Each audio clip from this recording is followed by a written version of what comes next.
So in this step, I shared some things that I used to do in my group travel business when I was specializing in music festivals and sporting events. But then I also share things that I do now that are different now that technology has made it more efficient for me to market group trips, right?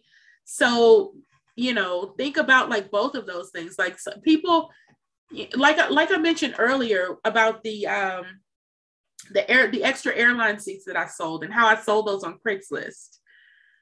Sometimes you got to go back to the old school way of doing things, like really. So, it's just all about like keeping some of those old touches and adding some of the new as well. One story that I like to share is when we bought the house that we live in now, the windows, like we moved in and I was like, how am I going to cover all these windows?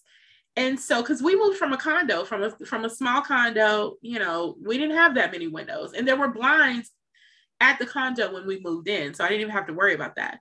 So when we moved in, when we bought this house, the first thing I did was one of the first things was I called Next Day Blinds, right? And they came out and they gave me a quote and I was like, no, like it was a lot. I couldn't believe it. It was a lot. And so I started to think about it. And I remembered back in the day when my grandmother first got her first sets of mini blinds, y'all. And she was so excited. And I think she ordered them from I think she got them from like a Carol Wright book or something like that. Like she ordered them from some catalog. And she got her blinds and she was so excited. And she took her shears down and put the blinds up and put the drapes over the blinds.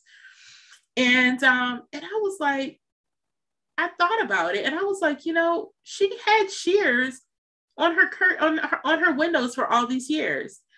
So I was like, you know what? I'm not buying all these mini blinds. So I went on the hunt and I bought shears. We still have shears on all of the windows in this house, y'all. So no mini blinds in this house because I just couldn't believe how expensive they were. Then I probably could have gone to Home Depot and gotten some and installed them myself, but that's not me. I'm not handy like that. So, but anyway, the point I'm making is that sometimes we have to think about the traditional ways that things got done, and instead of like investing a lot of time, money, and resources into whatever the new and the fancy thing is, right? Sometimes you got to do things the old school way. And they work just as well, if not better, right? I can take my shears down and throw them in the washing machine, or I can go and buy a new set of shears like really cheap. But cleaning those blinds, I remember cleaning my grandma's blinds. I hated it.